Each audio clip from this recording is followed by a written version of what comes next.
Some questions, if answered wrong, might cost you your life. And she only ever asks one. Am I pretty? You might think staying silent is a safe option. But with Kuchisake Onna, silence is just another way to insult her. To understand where this nightmare began, we need to go back in time to an era where jealousy, honor, and blood always came hand in hand. Long ago, during the Heian period, over 1,000 years ago, in a quiet village in the Kansai region of Japan, lived a woman whose beauty was the talk of the land. Her skin was pale as porcelain, her eyes sparkled like black pearls, and her smile could make men forget their way home. She was the wife of a noble samurai, but her beauty was also her curse. She knew she was beautiful and she loved the attention. Whenever she walked through town, she'd slow her steps, let her gaze linger on those around her, and softly ask, "Am I pretty?" Men would blush, nod, and she would smile satisfied. But her husband, the proud samurai, grew bitter. What began as suspicion turned to jealousy and then to rage. One day, when he heard whispers that his wife had been unfaithful, his fury exploded like wildfire. That night, under a sky as dark as ink, he dragged her into a dim room, drew his blade, and whispered through gritted teeth, "You think you're so beautiful? Then let me make sure. You stay that way forever." His blade sliced across her face from the corner of her left mouth to her right ear. Blood spilled like crimson ink, her once beautiful smile now a grotesque, gaping grin. She died that night. But her story did not end there.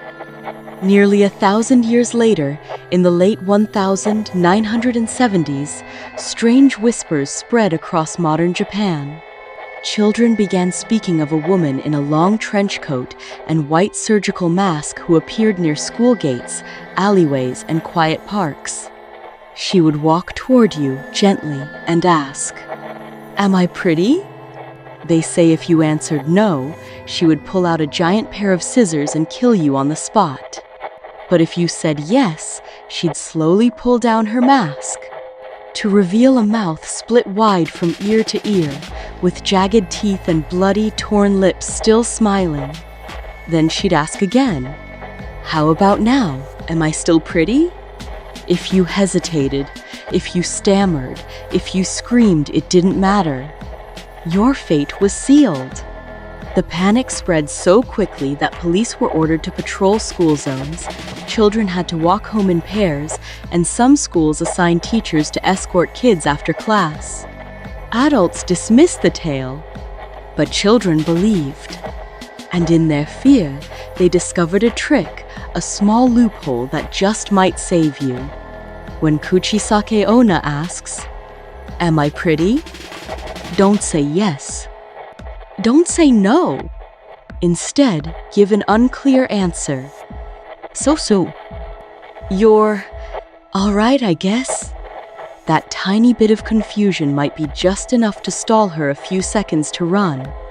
And if you're lucky, you might live. Some kids even claimed candy could distract her sweets, or said to confuse wandering spirits still clinging to human desires. One version of this tale comes from a middle schooler in Osaka. His name was Riku. That day, Riku stayed late at school for basketball practice. It was raining lightly, the streets were nearly empty. Near the train station, he saw a woman standing under a streetlight. She wore a long coat, her face covered with a white mask, still, silent. As Riku passed her, she turned and followed. "Hey, do you think I'm pretty?" Riku froze, his throat went dry. I guess you're kinda average." There was a pause. The woman tilted her head. Then, slowly, she pulled down her mask. Her mouth was no longer human. It stretched from cheek to cheek, a gaping, blood-soaked smile with jagged teeth, torn skin, and dead, gleaming eyes. "How about now?" Before she could ask again, Riku threw a piece of candy from his pocket and ran as fast as he could toward the light. He swears to this day he could still hear the clink of metal scissors behind him. Some say this is just an urban legend. Others believe her spirit still walks among us in a world where everyone wears masks and she can blend in with the crowd. So tonight, if you're walking alone and you hear footsteps behind you and a woman calls out with a soft voice, "Am I pretty?" Remember this story. Don't look her in the eyes. Don't fall for the question. And if you must answer, say, "So," and then run. If you've ever met someone on the street wearing a mask and they asked you a question that seemed harmless, remember this tale. And if you survived an encounter with Kuchisake Onna, tell us in the comments. What did you say to escape? And don't forget to like this video if it sent chills down your spine. Subscribe to our channel for more horrifying urban legends. We have so many scary stories left to tell. See you later!